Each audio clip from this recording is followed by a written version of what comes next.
La tentative d'assassinat d'Hélène Pastor la semaine dernière interroge. Pourquoi s'en prendre à cette riche femme d'affaires monégasque dont la famille a bâti une partie de la principauté ? Et si la mafia y était pour quelque chose, la mafia a-t-elle pris le pouvoir sur le rocher ? C'est la question qui fâche de 7h15 sur Europe 1. Pour y répondre, je reçois le criminologue Alain Boer. Bonjour. Bonjour. Le règlement de compte dont ont été victimes Hélène Pastor et son chauffeur interpelle. Alain Boer, peut-être sur le mode opératoire déjà. Est-ce que ça dit quelque chose ? Est-ce que c'est signé ? Assassiné amateur, très amateur, taxi, fusil de chasse, pas très professionnel.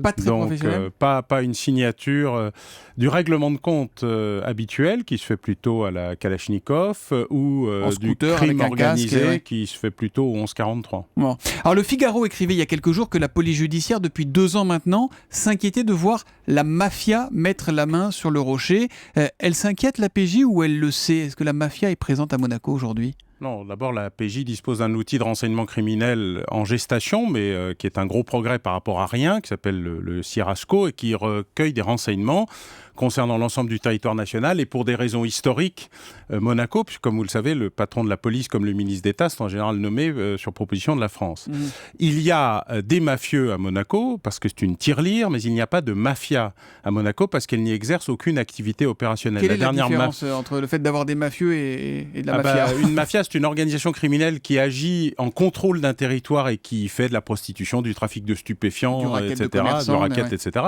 Des mafieux qui viennent y passer leurs vacances ou investir leur argent, ils procèdent simplement à du blanchiment et donc ils n'ont pas d'activité opérationnelle.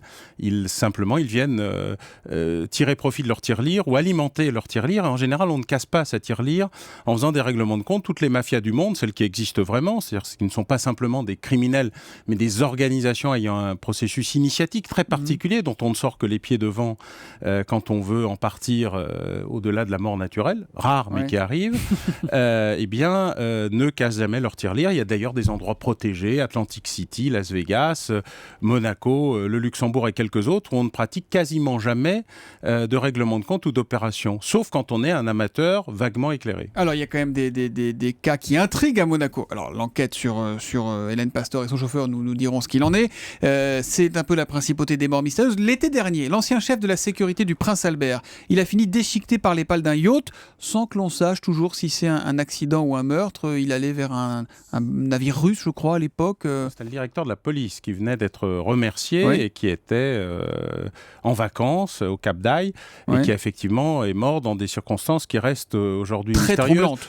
Mais dans le cadre d'un contentieux qui avait amené à des rumeurs extrêmement désagréables pour lui, du fait de sa relation avec une jeune femme elle-même d'origine de l'Est. Qui s'est évaporée juste après l'accident ou le meurtre, visiblement. Voilà. Donc il y a effectivement, mais entre le crime passionnel, l'accident de bateau, et par ailleurs ça ne s'est pas passé sur le territoire monégasque. Ce que j'indique toujours, c'est que comme l'affaire Pastor, elle ne se produit très rarement sur le territoire monégasque, il n'y a quasiment aucune criminalité enregistrée. En même temps, il y a une caméra tous les 5 mètres, donc c'est peut-être aussi pour ça. Et une forte présence policière.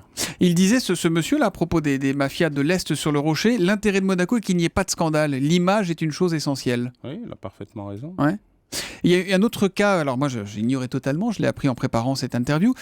Stefano Casiraghi, l'ancien mari de Caroline de Monaco, donc meurt dans un accident de offshore, le bateau qui vont très vite. Qui a l'air très accidentel. Le 3 octobre, ça d'accord.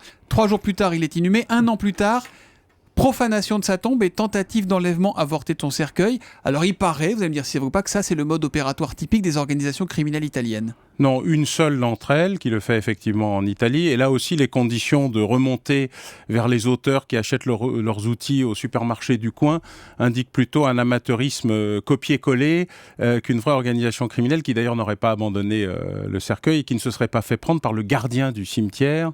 En la matière, il l'aurait bâillonné, assommé, chloroformé. Enfin, voilà. On est vraiment dans des cas particuliers à chaque fois ? Pour l'instant, oui. D'ailleurs, clairement, aucun responsable, aucun spécialiste des questions ne dirait autre chose. Il y a des mafieux à Monaco qui viennent y investir leur argent ou en profiter.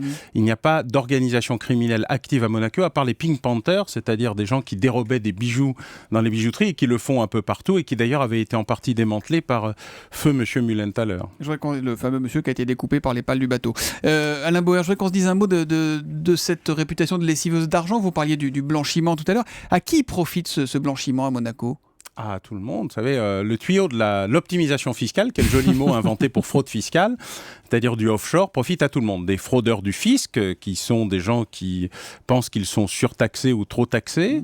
Des hommes d'affaires russes, il y en a beaucoup, des de plus en plus. rétrocommissions, des gens qui vendent des armes et qui ont besoin de récupérer une partie des commissions que soi-disant ils versent au nom de l'intérêt national.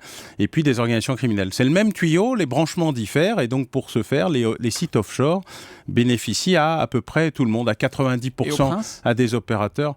Bon, je ne pense pas qu'il en ait besoin, mais le développement de Monaco se fait aussi par le blanchiment, comme le développement du Luxembourg et de la moitié des sites offshore de la planète, y compris des sites dont on ne parle jamais, les inshore, c'est-à-dire la City de Londres et le Delaware, l'État américain dont M. Biden, ancien sénateur, est devenu le vice-président des États-Unis. Donc c'est assez largement développé.